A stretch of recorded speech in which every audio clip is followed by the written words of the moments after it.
Sizovula izwi lenkosi AmaHubo 95. Baba, izwi lakho liyaphila linamandla, ngiyacela Nkosi ukhulume ngalo.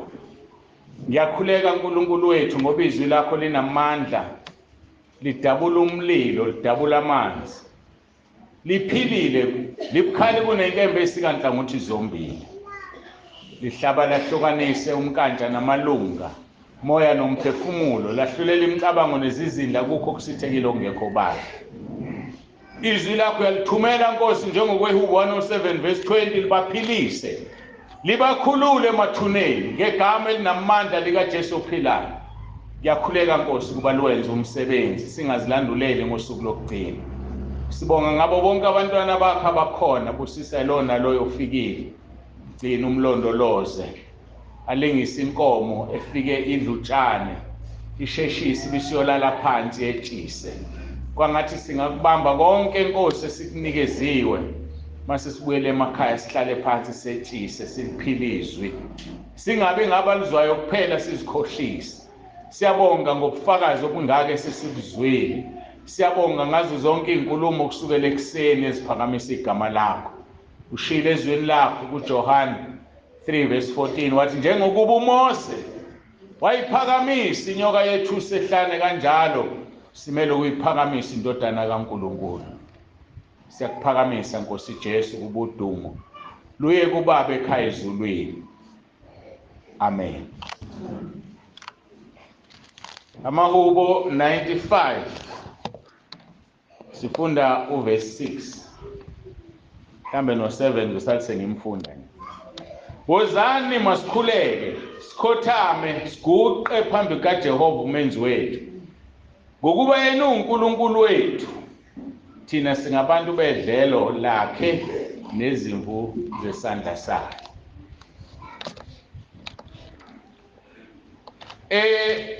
Besikhuluma ngobungcwele kuze kube ile nkonzo siphuma kuyona ntambama siqhubeka ngobungcwele.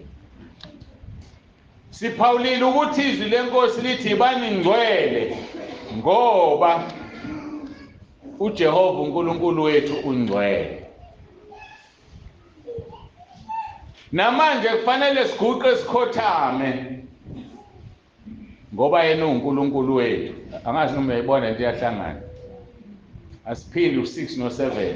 Wozani masikhuleke sikhothame siguqe phambi kaJehova umenzi wethu ngokuba yena uNkulunkulu wethu. Leseliqedile. Mayingena uNkulunkulu wakho, don't kneel down. Maye uNkulunkulu wakho uzoguqa kunjalo nje. Theni ngithe uthe ubaba uXaba isona ungaguqa. Angiyazi ke. Kodwa usuzwile. Uma uJehova uNkulunkulu wakho uzoguqa. Ngeke ucashe ngengane oyigonile. Ngeke ucashe ngokugulo nakho uthi awuguqi wena. Ngeke usitshele usumdala uguqi wena. Ngeke usitshele ugqoke kahle uswenkile uguqi wena. Ngike ngadabuka sihlezi la sidla. Ngibone enye indawo la ngaphakathi igcwele inhlabathi. Okungukuthi icathula sizisulanga masingena lapha ya. Ngathi hey ngoba siyenkonzweni nje soqala inkonzo siguqa uzoguqa phe kwenhlabathi yakhe. Angene naye. Yathi indaba oguqa sifundisa ukuba clean ke manje. Yabona ifundisa ukuba clean sulinyawo bese uyangena ngoba lazi izokoma khona icathulo sidedela inhlabathi la uzoguqa khona. Ungarobi qoshame yaguqa. Wozani sikhuleke, sikhothame, siguqe phambi kaJehova umenzi wethu. Asiguqele omunye umuntu. Ngiyengimangala abantu mabeyongena endlini zamadlozi. Phela nami ngeke ngalezindlu. Athi indlela enomnyango omfushane kuca sikandazi. Uyakhothama uma ungena khona. Awucele ukuthi ukhothame uphoqa umnyango ukuthi ukhothame. So ukhothama kuze kube nini singafuni ukukhothama uNkulunkulu na? Lezi insuku abakhumbulayo kunombono ke wafika okhuluma ngokuguqa. Lo mbono ubulethelwe mina ubuconfirm ubeseshila uNkulunkulu ukuthi enye yeinkonzo zamanje ufuna ngikhulume ngokuguqa vela letha lo mbono wokuguqa. Ngokuba yena unguNkulunkulu wethu thina singabantu bedlelo lakhe nezimvu zesandla sakhe. Uma wena ungumuntu kaNkulunkulu udla edlelweni lakhe wazi ukuthi uma uvuka ekuseni ukudla okudlayo kuphiwe uyena uzoguqa. Uma wena udalwe uyena uyimvu yesandla sakhe uzoguqa. Awuzuguqa uma ungeyona. Ayikulungile. Bengichazizwe ningangithathi kabi. Liyahlupha iBhayibheli lethu lihunyushiwe. Uverse 6 uthi wozani masikhuleke sikhothame siguqe phambi kaJehova umenzi wethu. Kanti iNew King James Version ithi, "Oh come, let us worship and bow down." Worship uphumile lapha lithi woza sikhuleke, kanti lesingisi lithi woza simdumise bese siyakhuleka. Let us worship and bow down. Let us kneel before the Lord our Maker. Bhayibheli ke lihunyushiwe ke liyayilahle ezinye izinto. So kusho ukuthi masidumisa uNkulunkulu sizomdumisa uNkulunkulu wethu bese sithi bow down and bese siyaguqa ngoba ungumenzi wethu. Leli hubo ke u95 verse 6 lisifundisa ukuthi kukhulekeka kahle udumiseka kahle uNkulunkulu uma uguqile. Kukhulekeka kahle uma uguqile. Ngenxa ukuthi yena umenzi wethu. Ukukhuleka uguqileke asikuhloleke manje sianalyze kusho inhlonipho number 1. Siyayazi nathi lo nto maZulu. Ngithi ngoba abantu mabengasafuna ukufundisa izingane zabo. Ingane uma ikunika into akufanele ikunike imithi impofu funeka ikhothame. Noma abayisaguqanga ikhombisa ukuthi injani ikunikeza into umuntu omdala noma ikhuluma nomuntu omdala. Kodwa sina sikwazi ukukhothamela uNkulunkulu. Ihlazo le. Sivela izinqake namhlanje. Wona umuntu uma ekwembula izinqa. Izwi lethu lizosambula izinqa. Asikhothami kuNkulunkulu kodwa siyafuna ukukhothanyelwa izingane zethu. Ihubo number 5 verse 7 likaDavid lithi, "Kepha mina ngiyakungena endlini yakho ngobuningi bomusa wakho, ngikhothame ngokuhlonipha, ngibhekene nendawo yakho engcwele." Mawungena endlini kaNkulunkulu ngenxa yokuthi unomusa ngobuningi bomusa wakhe, ngiyokhothama ngihloniphe, ngibhekene nendawo yakho engcwele. Khothama uhloniphe. Ngiceda ukukhuluma ngokuthi makungenwe endlini zabaphansi zabadala kuyakhothanywa. Ubani ongena la eminyango yakhothama? Angishongo ukuthi sengithi asokhothama nathi. Kodwa ngikhuluma izwi mina. Sengilishiya nawe enhlizweni yakho. Lithi asingene sikhothame. Hubo number 5 verse 7. "Kepha mina ngiyakungena endlini yakho ngobuningi bomusa wakho, ngikhothame ngokuhlonipha, ngibhekene nendawo yakho engcwele." Kulula nje ukuthi umuntu avele ehlenyuke endlini yenkonzo kushunyayela. Ayikho inhlonipho lapho.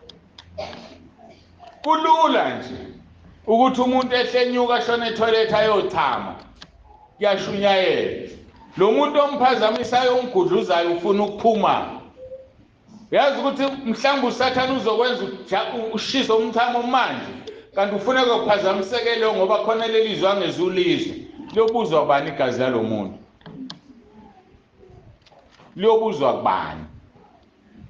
Ake sifunde ukuzotha sihlale phansi nezingane zethu zingalandi isiqalekiso zincane zokuthi ziyaphazamisa enkonzweni. Ukuguqa kusho ukuzithoba. Ukuguqa kusho ukuzithoba. Hlukene ukuzithoba nenhlonipho. Ukuzithoba kunesethembiso. Ngiphinde, ukuguqa kusho ukuzithoba. Ukuzithoba kunesethembiso. Ake sibheke isithembiso sokuzithoba. So uma uguqa ngoba uhlonipha, uguqa ngoba uzithoba. Mawubheka izikronike zesibili chapter 7 izwe silithandayo lelo. kodwa mangiqala kuverse 13 u14 wesimthanda kakhulu. Uthi uNkulunkulu mangivala izulu ukuba ngingabikho mvula, noma ngiyalezi isikhonyana ukuba sidlizwe, noma ngithuma isifo phakathi kwabantu bami, bese bona verse 14 bazithoba. Ngikhuluma ngomvuzo wokuzithoba.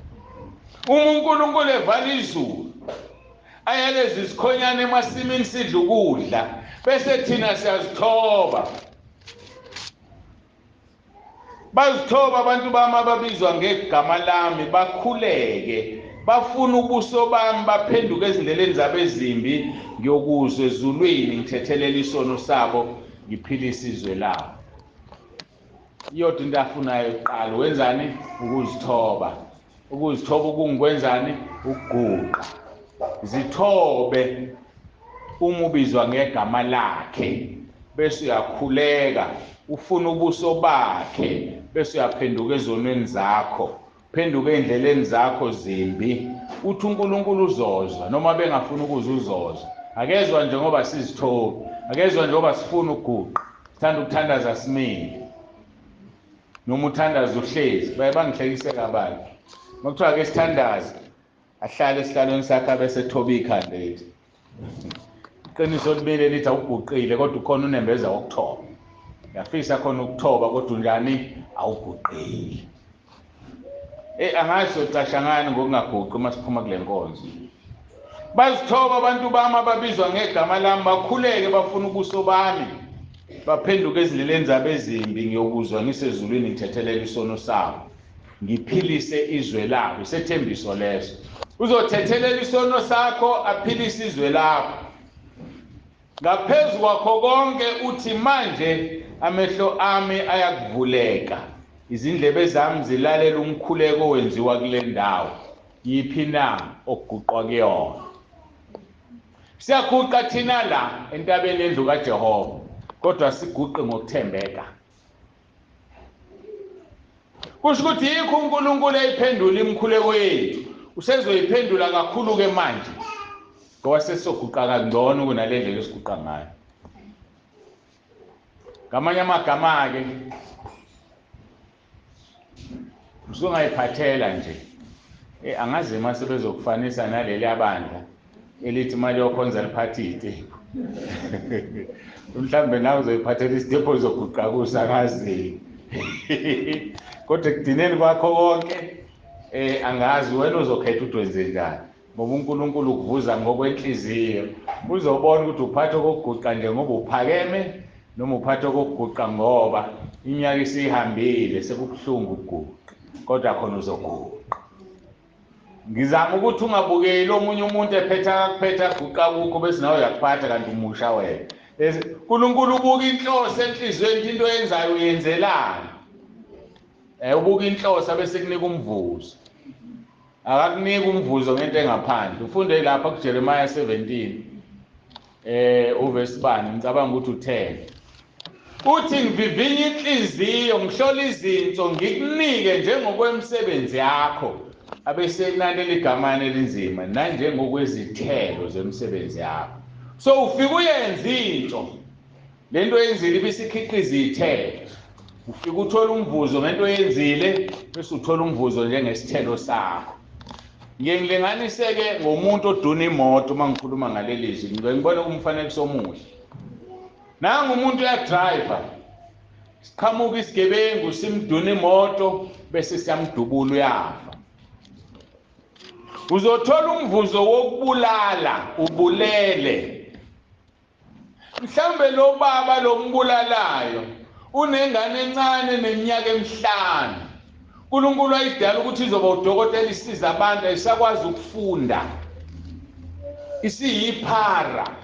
Ubani ozothola isijezo salokho? Yilo wadubula. Uzofika jezisela ukubulala, abese jezisela izithelo zokubulala. Uthi uNkulunkulu ngihlola inhliziyo, ngivivinye izinto, ngikunikeze njengokwezithelo, njengokwemisebenzi yakho nanjengokwezithelo zakho. Yayibona ukuthi ujulile lento. So uzokwenza into embi manje, udina ubone yona, kanti isithelo sayo sisakulandela. Kuhleke ukwenza into enhle, ngoba mawenza into enhle nanesithelo sentenhle sizokulandela. Into eke ngisho mangikhuluma ngokunikela ukuthi khona lento abangayiqonda abazalwane edala ukuthi babusiseke.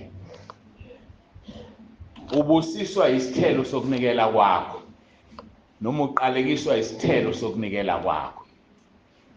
Angazi ukuthi indaba ngiyoxoxa le kodwa ngiyaya-ke kuyo ngoba useyimbulile uNkulunkulu. Ngelinye ilanga ngisuka la ngizosuka ngihambe ngiyobona umunye umzalwane athi uNkulunkulu uphatha envelope ethize lapha nemali engaka ngiyiphathe ngihamba ngizongena kuma-details oyizwayo uzoyinqamula ngoba jahe lapha ethelweni. Ngayithatha ngahamba nayo ngafika saxoxa nalo baba saqeda sengikhohlwe nanto kuthiwa ngophatha envelope yokweshumi eyinikela umzalwane othize. Sekuthi uma ngiqeda sengithi ngiyaphuma akhuluma uNkulunkulu athi kule envelope engithe iphathe amkhipha u-500 kuyona uyinikeze lo muntu. Hayi ngiphume ngenhlanhla uNkulunkulu amenza asala angangikhaphi semotweni. Fike emotweni ngivule le envelope ngoba ngisaba ukuthi uma ngilandela uzocabanga ukuthi ngiyayisefa ngoba khona ulimi lwamateksi ukusefa imali. Uyayigodla enye kuthiwa kanginike yonke. Ngifike ngiyikhiphe ngithathe isandla 500 ngibuye. Ngifike ngithi uNkulunkulu yibambe ngesandla kanje ngiqhawula baba athi mayiqhawula bese ngisibamba ngithi lento engikunika yona manje uthi uNkulunkulu ngikunikeze. Ngabona inyembezi ehle endodeni endala impunga zaqathana. Kusho ukuthi wayidinga le mali. Ngafulathela ngaphuma ngangena emotweni thema ngiphume esangweni kwakhe wakhuluma uNkulunkulu wathi le mali izokuyiphindwe kaningi. Ngaphuma-ke ngahamba angifuni kuya lapha esiphethweni basazi abantu. Ngila ekuthenini lo mzalwane owanikela okweshumi wawuthola umvuzo ukuthi ukhiphe okweshumi. Izithelo zomnikela kwakhe kuloya baba kwehla inyembezi zokujabula akuzubusiswa mina kuyobusiswa loya muntu. Hayi mina ngingendawo mina lapho. Mina okwami ngilalelile kuphela. Ngakho-ke kuyabiza ukuthi wazi ukuthi unikelaphi ngoba usazothola iy'thelo zomnikelo wakho. Ma unikela kuma-altare a-wrong usazothola iy'thelo zemsebenzi ezokwenziwa amadimoni lawa anikela khona emademonini. Bese uthi awubusiseki kanti unikela endaweni e-wrong. Ma unikela kumfundisi othwele isiqalekiso sokuthwala kwakhe asizi kuye. Siya kuloya muntu omnikeza imali ukuthi ahambe ayikwamhlaba yalingana noma eGhana eNigeria ayothwala. Qaphela ukuthi unikela kuphi ngoba usazothola umvuzo okunikela kwakho nezithelo zakhona. uNkulunkulu esimkhonzayo-ke lona. Nasike isithelo sokuyithoba. Bengisakhuluma ngomphumela la isithelo sikuvesi 15 uthi manje amehlo ami ayakuvuleka izindlebe zami zilalela umkhuleko owenziwa kule ndawo. Ngani? Ngoba abantu bakhona bazithobile baguqa bakhuleka bafuna ubuso bami. Umphumela ngizoxolela isono sabo ngiphilisa izwe labo abese yadlula athi whenever these people are praying I will answer their prayer.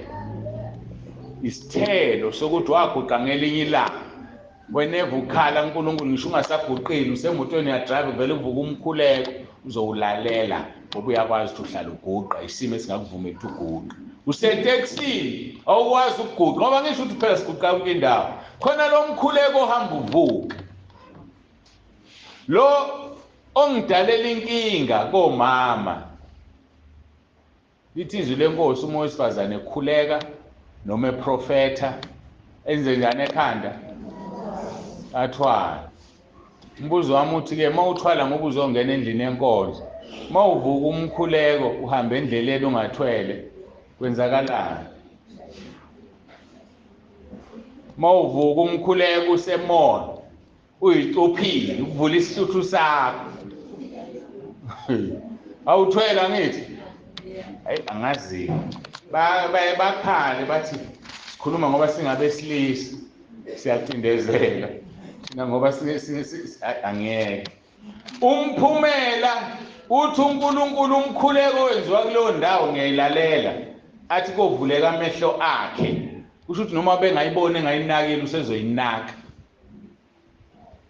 athi ke manje sengiyikhethile ngayingcwelisa lendlu kuba igama lami libe khona lapho kuze kube phakade amehlo ami nenhliziyo yami kuyakuba khona lapho isikhathi sonke.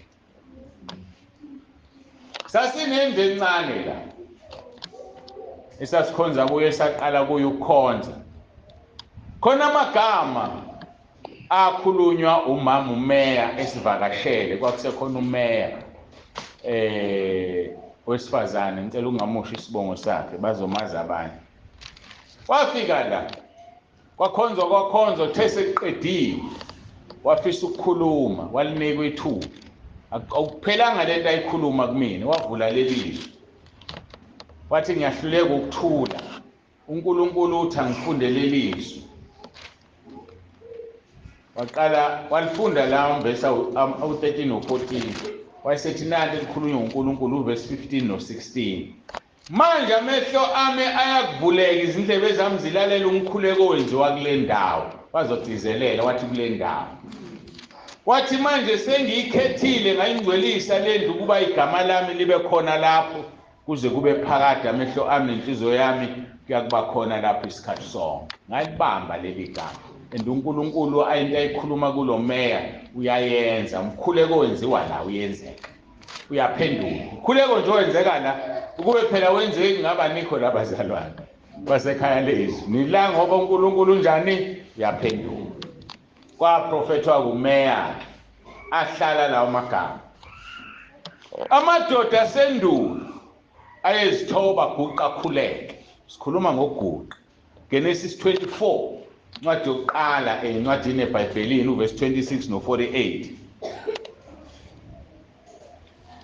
la uAbraham indoda eyithumile iyofunela indodana yakhe umakoti uIsaka uthi kuverse 26 indoda yayisikhothama yakhuleka kuJehova ngakhothama ngakhuleka kuJehova ngabonga uJehova uNkulunkulu wenkosi yami uAbraham abe ngiholele endleleni elungileyo ukuba ngithathele indodana yayo indodakazi yomfowabo wenkosi yami ngisho uNkulunkulu umbonga ngento akwenzele yona guqa ukhothame amadoda asendulo ayikhothama kuNkulunkulu thina sihlulwa yini the umfundisi umkhize siyalimodernize ivangeli buyeke njengomuntu oyisidala uguqayo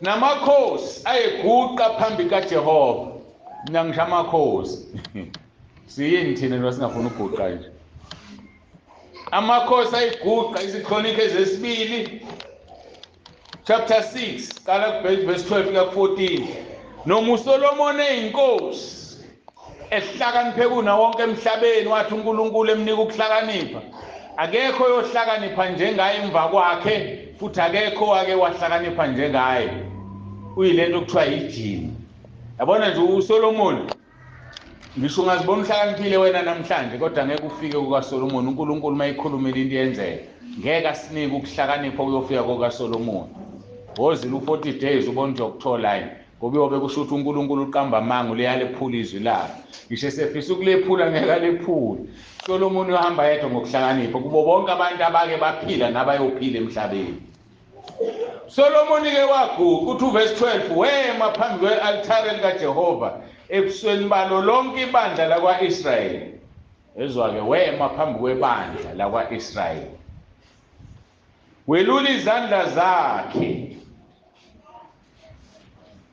verse 13 ngokuba uSolomon wayenzile ibhestulo ke indawo yokushumayela esontweni wayenzile ibhestulo lethusi ubude balo babuyizingalo eziwu5 sezingathi u5 meter ngolimo olusoluzo nobanzi balo bu5 meter ukuphakama kwalo kwakuyizingalo eziwu3 meter walimisa phakathi nedeke wema kulo wayeseguqa ngamadolo phambi kwalo lonke ibandla lakwa-Israyeli, welula izandla zakhe ngasezulwini. Kuthi angenze lento ayenza ngoba funa sidemonstrate isibona. Waguqa phambi kwani kwebandla, wayeselula izandla zakhe ezulwini, wathi yona posture uNkulunkulu ayifunayo uma kuthiwa siyaguqa. Guqa uphakamisa izandla zakho ezibheke ezulwini. Inkosi uSolomoni ayibesabanga abantu inkosi ngoba engaguqeli abantu, ayiguqela abani uNkulunkulu. Lithi-ke wema kulo leli bhestulu lakhe, wayeseguqa ngamadolo phambi kwalo lonke ibandla lakwa-Israyeli, welula izandla zakhe ngasezulwini. To verse 14 ethi, Jehova uNkulunkulu ka-Israyeli, akakho uNkulunkulu onjengawe ezulwini noma emhlabeni, ogcina isivumelwano nomusa nezinceku zakho ezihamba phambi kwakho ngayo yonke inhliziyo yazo. Wayemtusa emdumisa, akekho uNkulunkulu onjengawe. Thina siyamtshela sithi akekho onjengaye kodwa simile. Akekho njengayo sihlezi phansi. Nebandla lasendulo laguqa. Ibandla lasendulo.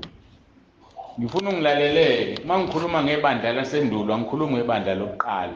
Khona umahluko phakathi kwebandla lokuqala nebandla lasendulo. Sikhuluma ngebandla lasendulo. Ibandla lasendulo, abantwana bakwa-Israyeli ababeyibandla, babeyisithunzi sebandla elalizoqhamuka noJesu. Ibandla laseJerusalema, ibandla lokuqala. Ibandla lasendulo, ibandla abantwana bakwa-Israyeli. Ngezethi sicacele lento siyizwe. Yithi-ke nebandla lasendulo laguqa, iziKronike zesibili chapter 7 uverse 1 kuya ku-4. uSolomoni eseqedile ukukhuleka, kwehla umlilo ezulwini. Awehli nje umlilo kithi ngoba sinjani, asiguqa, sikhuleka, sikhothama. Solomoni eseqedile ukukhuleka, kwehla umlilo ezulwini, wadla umnikelo wokushiswa nemhlatshelo. Inkazimulo kaJehova yagcwala indlu. Ayigcwali nje inkazimulo ngoba sithobi. Verse 2, abapristi babengena kungena endlini kaJehova ngokuba inkazimulo kaJehova yagcwalisa indlu kaJehova. Lapho abantwana bakwa-Israyeli bebona ukwehla komlilo, sengikhuluma ibandla-ke manje, nenkazimulo kaJehova iphezu kwendlu, bakhothama phansi ngobuso phezu kwendawo egandayiwe ngamatshe, bakhuleka, babonga uJehova ngokuba muhle nangokuba umusa wakhe ume phakade.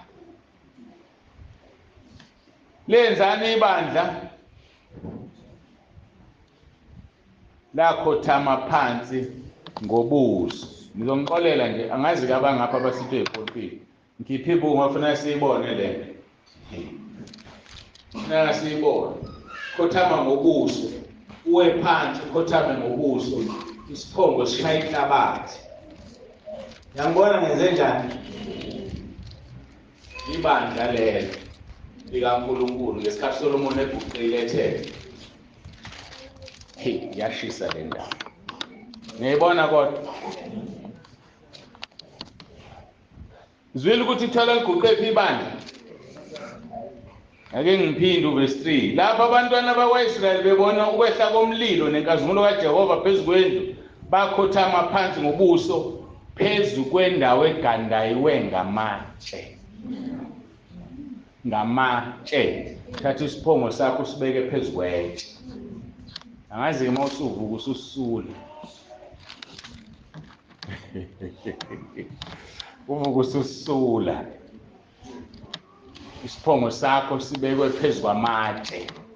Namadolo aguqe phezu kwamatshe. Lithi bakhuleka babonga uJehova ngokuba muhle, ngokuba umusa wakhe umphakade. Mina ngifuna ukukutshela mntakababa ukuthi ngisho abantu sebekudwebela uvili, umke waguqa wakhuleka uthola isibili. Ngisho sebekuplanele bakufakela umeqo before uphume, guqa phansi ngamadolo ukhothame uNkulunkulu wakho, uphume weqe indaba yomuthi. Sebeme emawindini omakhelwane belindele ukukubona ushayeka phansi, kuvele kuvuka ingoma kanti usuweqa umuthi. Ngoba amandla wathole phi? eguqeni. Isibindi usithole phi? Eguqeni. Kwamanje ngisakhuluma ngesibindi. Isibindi, ukuguqa kukunika isibindi. Yabona mangangena umuntu la umelene nokukholwa ezosidubula. Yokuqala kufanele siyenze ukuthi siguqe phansi ngamadolo sibize igama lika Jesu. Bese sithola isibindi. Usungasuka ifaka inhlamvu la. Ngihambe ngekhaya ezulwini ulindele. Sibona isandla siqhaqhazela lesiphambisile. Ngidubule phela. Avela sijika sifake kuye. Sule lo uNkulunkulu ke manje. Ngoba wenze njani wena? Uguqile. Yolonga imcaphune nje ubaba uMkhize ngoba khona le ncwadi asishiyela yona.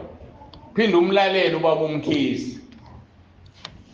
Noma ngasazi lokho wakusho kodwa ngicabanga wakusho lapha. Uthi ngelinye ilanga elidakiwe wamshaya umkakhe. Wathatha isinqumo ukuthi uzombulala, wathatha umbese insabule. Wasethi umkakhe ngilinde eqala ngikhuleke, waguqa wakhuleka. Umkhize wabona ukuthi ambambezela, wathethe ufaka umbese. Uthi akalazi lelizwe laqhamuka, lathi wenzani? Osuyanyamalala umbese, uthi akawazi washona pho ufuna phinda ngawubona. Unkosikazi walinda uthi uyagwazwa do, wakhule unkosikazi wabonga uNkulunkulu. Sefile ngelanga ngafa ngalo ufike ezulwini umbese wala emhlabeni. Uthi usasikhumbula lesi sikhali kathi uthi ubulala umkakho. Isibindi siyatholakala eguqeni. Ake sibheke indoda esezweni, bengisantshela ngendoda engekho ezweni. Ngomama hayi indoda, umama ongekho ezweni waguqa. Wathi ngilinde ngithandaze kuqala phambi ngibulala.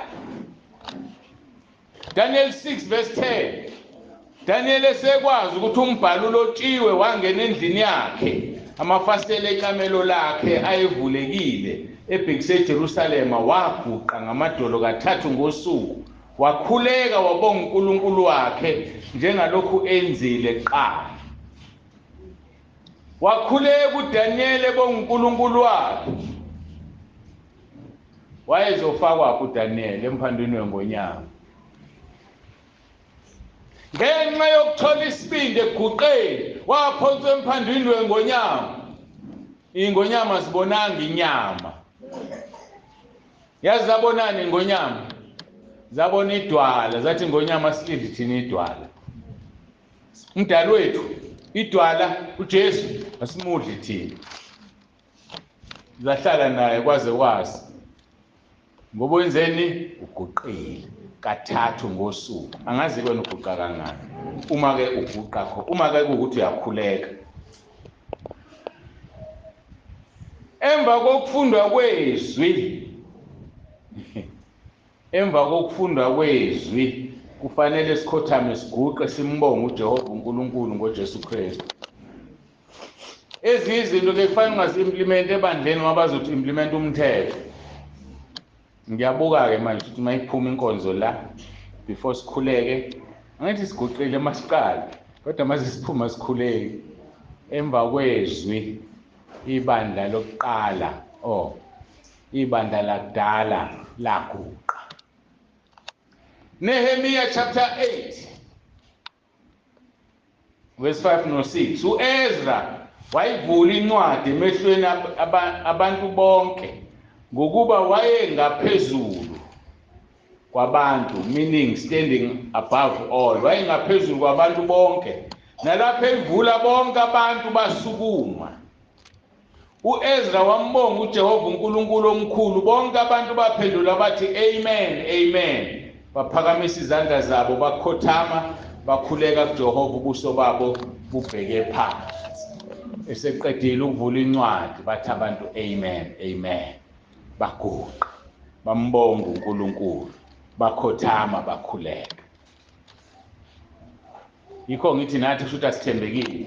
Ngoma sekuphuma inkonzo asiguqa sikhothama. Sija ukukhothama amaqala, kusho ukuthi siyancenga. Sincengizwe. Mase silitholile asincenge. Sesenele. Bazalwane kusho ukuthi siyaguqa. Into engiyithandayo ke ngoNkulunkulu akekho ophoqile. Usangaqhubeka nje wena uyigonela ingane yakho ngoba ufuna ukuguqa. Hhayi-ke futhi ungizwe mina ngivula umlomo ngithini? Hayi ngiqedile. uNkulunkulu obona inhliziyo yakho ngoba ngazi uma uthandazile wena wathi Nkosi angikwazi ukuguqa angazi. So ngeke ngi-accuse ngisho lutho. Kodwa nje ngazi ukuthi ukuguqa nokukhothama kusho inhlonipho nokumesaba uNkulunkulu. Thina-ke sobona njengomuntu ongamsabi uNkulunkulu. U-Ezra-ke wabonga uNkulunkulu omkhulu, bonke abantu baphendula bathi amen, amen, baphakamisa izandla zabo, bakhothama, bakhuleka kuJehova, ubuso babo bubheke phansi. Sengiyayibuka lento yokukhuleka bese ubheka phezulu uthi angisho ukuthi ku-wrong, kodwa ngiyayibuka le ndaba yokukhuleka ubheke phezulu, abantu bekhuleka bebheka phansi bathoba. Nenkosi uJesu kuqobo lwayo yakhuleka, ibhekene nokufa yaguqa. Bazalwane, amavesi esiwaziyo lawo. Luka 22 verse 41-43 lithi wamonyuka kuba abafundi bakhe kungathi ibanga lokuphonsa itshe, waguqa phansi wakhuleka wathi, Baba, uma uthanda susa lesitsha kimi, nokho makungenziwe intando yami kodwa yakho. Verse 43 kwabonakala kuyingelosi vele ezulwini imqinisa. Mhle kusho ukuthi mhlawumbe asiqiniswa nje ngoba siguqa, sihlonipha, sithola. uJesu esezokufa waguqa wathi, Baba. uNkulunkulu wahluleka ukuyibamba ebona le ndodana yakhe isithobile, wathumela ingelosi yawo umqinisi. Ngikhuluma mina ngokuguqa. Ngisho uJesu uqobo lwakhe waguqa. Ukuguqa ukhuleke kukunika amandla, sengiyadlula kwisibindi, kukunika amandla. Amandla ngisho kuqhamuka umuntu ephethe inkembe ezonqamula ikhanda lakho, guqa ukhuleke. Alinqamula ukhuleka, ngeke uzwe buhlungu, ngeke uzwe lutho. Uyophuma uhambe ekhaya ezulwini ngoba wena uguqile, watholani amandla. Mawufunda izenzo chapter 7, uStefane eqeda ukushumayela bamgugudela amazinyo. Wathi ngibona izulu livulekile, indodana kaNkulunkulu imile ngakwesokunene sikaNkulunkulu. Baguguda amazinyo, bamkhiphela ngaphandle ukuthi bamkhande ngamatshe. Uthi uverse 59, Stefane bamkhanda ngamatshe ekhuleka ethi, Nkosi Jesu, yamukela umoya wami. Umoya kaStefane awuzange wamukelwe ngezathu ezimbili. Bengihlale ngithi ngezathu esisodwa, sezimbili ke manje. uNkulunkulu uyalimbula phela izwi lakhe kuthina sonke. Bengihlale ngithi awumukelwanga ngoba wayengakabakhulekeli ukuthi Inkosi ungababaleli lesisono. Wayengakabaceleli uxolo. Namhlanje sengiyazi izathu sesibili ngoba wayengaguqili. Uthi uStefane, Nkosi Jesu, yamukela umoya wami, awuzange wamukela. Kodwa uverse 60 lithi wayeseguqa phansi, wamemeza ngezwi elikhulu wathi, Nkosi, ungababaleli lesisono eseshilo lokho walala ubuthongo. Awu madoda, kunezinto ezingenzeki ngoba sifuna ukuguqa. Azenzeki izinto, ngeke ungene ezulwini selivulekile ngoba uguqanga. Uyaze kukhona indaba inokuguqa. Usumkhulekela umuntu okuhlukumezile uthi Inkosi ungambaleli lesisono. Ikhona-ke imfihlakalo esekukhulekeni uguqile. Niyayibona kodwa? Imfihlakalo esekukhulekeni uguqile. Kodwa sikakayibonisisi kahle. Sengiyayibuka le ndaba abantu abathi ngiyakhuleka umkhuleko wami awuphenduli. Athi umuntu ngiyakhuleka ngiphathe ubuthongo. Angazi umuntu ophathe ubuthongo eseze waguqa-ke, hayi loyo ukuthi useyisihogo esihambayo. Walking hell. Sibona uPetro la evusa umuntu kwabafile ngoba wakhuleka eguqile. Zenzo chapter 9 verse 40. uThabitha uvusa kwabafileyo. uThabitha kwakungumfundikazi, wayishumayela ivangeli, enakekela abampofu. Uthi verse 40, okay, ngiqale ngixoxe ngingakafiki verse 40. Thesefile uThabitha bahlangana abafelokazi bekhala bemkhalela base bekhumbula abantu hayi uPetru useJobe uyashumayela sambe simbizeni uPetru abuyezela babuye uPetru bamxoxela Petru sishonele umuntu la owusizo kabi thuku verse 4 uPetru wabakhipha bonke endlini la kwakukhona isidumbu waguqa ngamadolo wakhuleka asitshelwa kumkhuleko uthini sizwa nje kuthiwa wayesephendukele esidunjini wathi Thabitha vuka wayesevula amehlo uThabitha wabona uPetru wayeselulama eyimfihlakalo esiguqeni waguqa wakhuleka simazi wathi eduze kwesidumbu maseqedile ukukhuleka wayesesibiza ngegama Thabitha vuka wayesevula amehlo uThabitha bazalwane ake siyeke ukuphakama sizithobe siguqe phambi kaNkulunkulu sengene ebandleni lokuqala ke manje ngisakhuluma ngelidala nokuthinta oThabitha ke bangapha ibandla lokuqala laguqa nalo laliguqa uma likhuleka ibandla lokuqala Zenzo chapter 20 uverse 36 ya 38 lapho uPaul wayivalelisa kwabase-Efesu Milethu ke ihaba ngolimi lwanamhlanje lesingisi itheku ihaba la kuma khona imkhumbi wayesezogibela ahambe uPaul esevalelisa lithi verse 36 eseshilo lokho waguqa phansi kanye nabo bonke wakhuleka angazi-ke la ningizwa kahle mhlambe noma ngithe ebhishi kuzwakala kahle ihaba phela kusebhishi wayekhuleka ebhishi mzalwane wami ungahamba wena abantu bebhukuda behambaze begqoka amabikini begqoka ama-G-string uguqa wena ukukhuleka ebhishi noma uzodina ubanjwe izinkanuko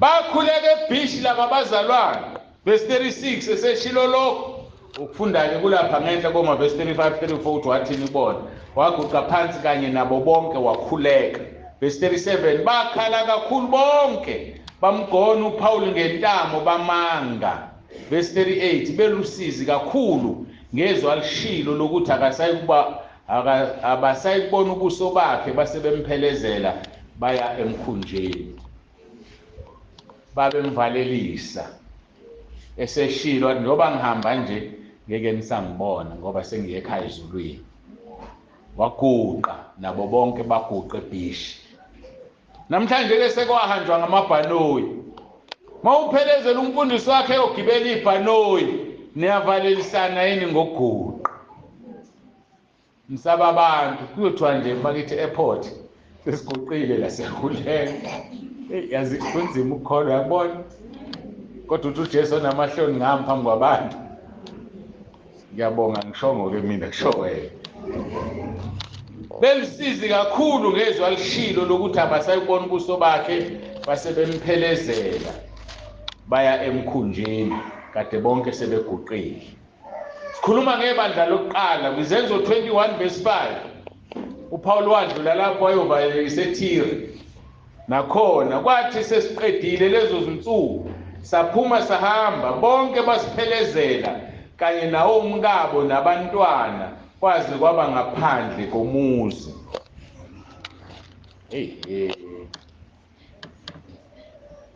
mhlambe khona uyaguqa nje phambi kwengane zakho namahloni laba bazalwane bamphelezela uPaul namakhosikazi nezingane baphuma ngaphandle komuzi umuzi ngidolobha ulimi abachaze ngalo la kusafanele nginalo eliBhayibheli uMshwa 2020 mhlamba kubeke ngenye indlela nakusizwa makukhulunywa ngomkhumbi kade sifundele babuqaba kuthiwa iskep kuthiwa baphuma ngaphandle komuzi saguqa ngamadolo ogwini sakhuleka elazi idolobha langakini angithi mawuphuma ngalomgwaqo omkhulu suphuma edolobheni babehamba ngenyawo imoto zazingekho bese niyaguqa bese niyakhuleka phambi kwezingane nezingane ziyaguqa namakhosi wonke umuntu okhona uyaguqa bamvalelisa uPaul verse 6 avalelisana sangena emkhunjini kepha bona babuyele emakhaya ngisho nezingelosi uqobo ziyakhothama ziwe ngobuso. Hey, angiyazi ke mina le ndaba. Nengilosi uqobo ziyakhothama ziwe ngobuso. Angiqalele iculo kancane. Ngifuna ukulungisa lento esekhaleni lami.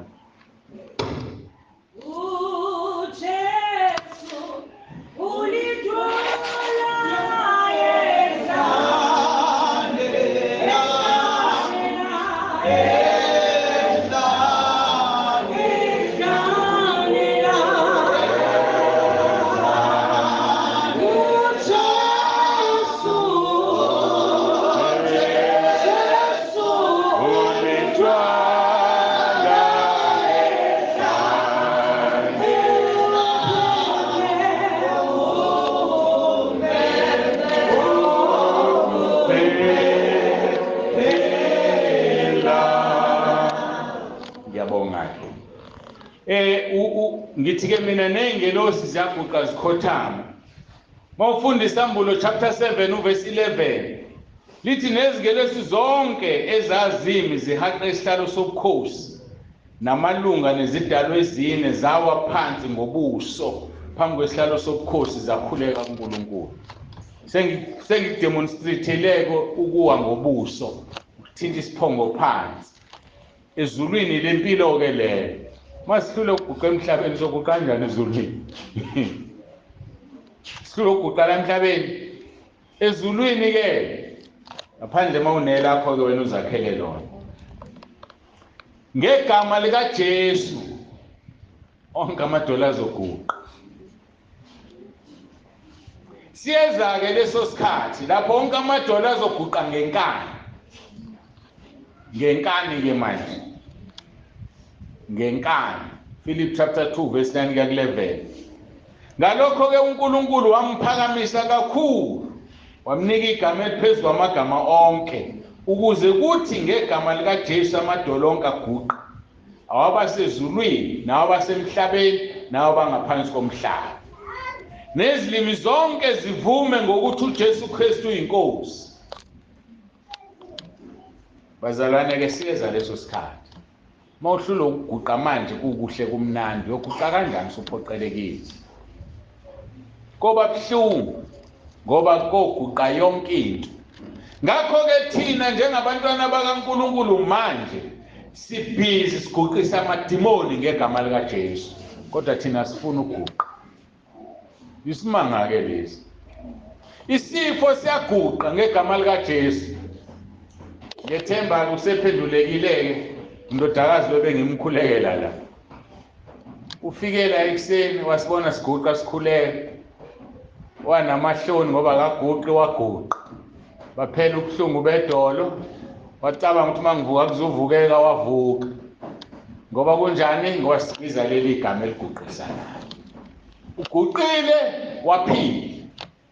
Onke amadolo azoguqa phezulu ezulwini emhlabeni nangaphansi komhlaba. Phansi komhlaba ubani la besihogweni. Isimanga lesi. Koguqa amadimoni kuguqa abashaya esihogweni. Yabona manje nje kuthiwa bamthuka uNkulunkulu abasesihogweni. Ngoba bayasha bayahlupheka bayazi vele ukuthi mangingamthuki angizuphuma. Ngcono vele ngimthuke ngoba vele angizuphuma. Kodwa ngalelo langa uyoguqa. Aguqe bese ba negama kodwa balibiza elilodwa nje. Bathi uJesu Kristu uyinkosi. Bantu abaningi ke banenkinga. Ngalinika uNkulunkulu leli elithathe ezweni uJesu Kristu uyinkosi. Ngeke ngakhuluma ukuthi mhla ngibiza uNkulunkulu ngahamba ngayo yisisa kwelinye ibandla. Wathi uNkulunkulu ngithe yakhe ibandla lami ngisho ngizongena leli bandla. Umholi walelo bandla wayethi yena uKristu uyinkosi noma athi uJesu uyinkosi. Mina wathi uNkulunkulu uthana uJesu Kristu uyinkosi. Ngisho izwi. Yikho ke mangithi uJesu Kristu uyinkosi. Ziyaguqa izifo. Kuguqa yonke into. Nedimoni elikumuntu liyaphuma imfihlakalo ukuthi uJesu Kristu uyinkosi. Yikho ke la entabeni indlu kaJehova ngithi mina asisulingisa abathi uKristu uyinkosi bese kuthi uyabusa. Hayi asisho iqubulo. Mangithi uJesu Kristu inkosi ngiguqisa imoya namadimoni nawe thana uJesu Kristu inkosi ngoba njengoba ngiguqisa mina ngithi uJesu Kristu inkosi ngisho nisaphi kuwe nawe yisho besiyabaleka ingazoshonana manje mangithi uJesu Kristu inkosi wena uthi uyabusa hayike bazobusa kuwe bonke nalabo abayemoya so masithi uJesu Kristu inkosi entabeni yendlu kaJehova nawe thana uJesu Kristu inkosi sikhuluma izwi mawuya kumahubo sengikhotha ukuthi amahubo bani bithaza abe u2 lapho kuthiwa ngoba uJesu angafika emhlabeni kuthiwa uJehova uyinkosi bese umhlaba uhlala uqinile ungazamazana so lento kaJesu Kristu uyinkosi ayiqali manje before uJesu afike kwakuthiwa uJehova uyinkosi noDavide unqoba uGoliath wathi ngegama lika Jehova uNkulunkulu impi yakho yeyisile ngizokuqamula ikhanda namhlanje ukudla kwenyoni thina ke sesithi ngegama lika Jesu Kristu oyinkosi madimoni sukani kusibanibana vela kubaleka ndiza mhlawumbe usuyaphenduleka ke ngalo Roma 10 verse 9 Tshumayelo yami siyaphela sengicacisa lezi zinto nje bese ngiyabhoqa Roma 10 verse 9 abanye abam-understand understand ama understand indaba yani yeselelesi iselelesi zazi uthuzi bethelwe noJesu sithe esinye uma uNkulunkulu uma uKristu yehla usehlise nathi bese sithe esinye angisazi singakuphi nakuphi kodwa nje ngalenga sithe esinye awuboni yini ukuthi thina silenga njengoba kusifanele nalo nakenzanga sona simdefend uJesu bese sithi Jesu uzongikhumbula embusweni wakho asisho ukuthi inkosi Jesu ungikhumbule embusweni wakho wathi uJesu namhlanje ngizoba nawe eparadise mawuyithatha le phrase mhlamba sivuye nami ngazinqiniseka kanti mhlambe ngikhuluma manje uLuka 20 bani 23 fanele uLuka 23 amazwi ayisikhombisa eBhayibheli esiphambanweni yawakhumbula verse 42 Luka 23 verse 42 sase sithi Jesu ngikhumbule nxa usufikile embusweni wakho mawuyilalela lento ukhona yini umuntu onombuso engeyona inkosi so wavuma uRoma 10 lo engamazi wathi Jesu ngikhumbule embusweni wakho wavuma ukuthi uJesu uyinkosi hawu yabona uRoma 10 ulula kanjani ula sathi selelesi Jesu ngikhumbule nxa usufike embusweni wakho amandla kaRoma 10 verse 9 wathi uJesu namhlanje ayikusasa yikho ngithe izolo engikhuleke nabo lelizwi mabengahamba ebusuku basekhaya ezulwini ngoba usho njengeselelesi usayibona indaba yeselelesi ngamkhohle uRoma 10 verse 9 ukuvulela umnyango wezulu abanye kabamfuna ukumusha Jesu uzongikhumbule nxa usufike embusweni wakho wathi uJesu namhlanje ayikusasa uRoma 10 verse 9 uthi uma uvuma ngomlomo wakho ukuthi uJesu uyinkosi selelesi savuma ukuthi uyakholwa enhlizweni yakho ukuthi uNkulunkulu wamvusa wabafileyo uyakusindiswa yazi ukuthi uRoma 10 verse 9 mangikuthandazisela uhlanganisa inqwaba yamavesi ufake uverse 13 uthi bonke abayokhuleka egameni lenkosi bawusindiswa uRoma 10 mawulalela ngithini Nkosi Jesu ngiyavuma ngomlomo wami ukuthi uyinkosi ngiyakholwa enhlizweni yami ukuthi uNkulunkulu wavusa kwabafileyo sengithatha uverse 13 indirect ungawunakile ngiyakhuleka Nkosi egameni lakho ukuthi ungisindise usuwenza uverse 13 uthi bonke abayokhuleka egameni lenkosi bayosindiswa mangiqhubeke emva kuba ngithe usathana ngimfuni bese ngithi ngilondoloze angikushilo londoloze Nkosi uzungivuse ngomhla wokuphela mawufunda uJohane 6 verse 44 uthi uJesu akekho zakimi engadonsi ubaba mina ngiyomvusa ngomhla wokuphela. Yabona ukuthi ngihlanganisa amavesi awu4. Ngiyengizwe abanye befisa hayi mina sengimthandazisile uRoma 10 verse 9. Asimthandazisanga ngokufana. Mina ngifaka inqwaba yamavesi la uNkulunkulu uyalizwa izwi lakhe. Nezilimi zonke zivume ukuthi uJesu Kristu uyinkosi kube inkazimulo kuNkulunkulu. Ngesikhathi uthi uJesu Kristu uyinkosi kukhazimula uyise, kukhazimula ubaba, ekhazimula. So indaba ukuthi uJesu Kristu uyinkosi ihamba indlela ende. Uthi ushaya imoya wenza yonke into vela kujabula uNkulunkulu ubaba ezulwini. Ngazi ngajabula ngalomuntu oncoma indodana yami. Ngakho ke ngivala ngo-Isaiah 45 othi phendukelani kimi nisindiswe nonke nina amajukujuku omhlaba ngokuba nginguNkulunkulu akakho munye. Ngizifungile mina kuphumilizwe emlonyeni wami ngokulunga aliyukubuyela lokuthi kimina ayoguqa onke amadolo nezilimi zonke ziyofunga ngokube bonke abayokhuleka egameni lenkosi. Verse 13 kaRoma 10 bayakusindiswa. Asikhuleke. Siyakubonga uNkulunkulu wethu ngale nkonzo yokuguqa. Akekho ke uyozilandulela sonke sizwile. Baba siphambi kobuso bakho siyaguqa nangaso lesi sikhathi. Sikubonga uNkulunkulu wethu ngomusa wakho sinikeze wona ngoba wena wethu uNkulunkulu okufanele sikhothame simguqele. Asinayo omunye singamguqela wena wedwa. Siyacela ke uNkulunkulu wethu ukuthi usisize sikwazi ukuyenza lento ngoba kuba khona lento sisenyameni siyajwayela. Sisizeke uNkulunkulu wethu sifunde isingene singayenzi ngokubonela siyenze ngoba sikudumisa sikukhothamela. Sisizeke Nkosi ubusise lona loyo ozwile sipha amandla okulenza leli zwi lokukhothama. Siyabonga egameni lika Jesu ophilayo. Dumo lonke Nkosi silinikeza wena nangaso lesi sikhathi. Amen. Siyabonga ke bazalwane. Niyabona senisize nami futhi mina lo sengiqala ngiyakhuleka ngisaguqile. Bahle. Bajatulisa ukuthi nami sengikhulekile akuguqile.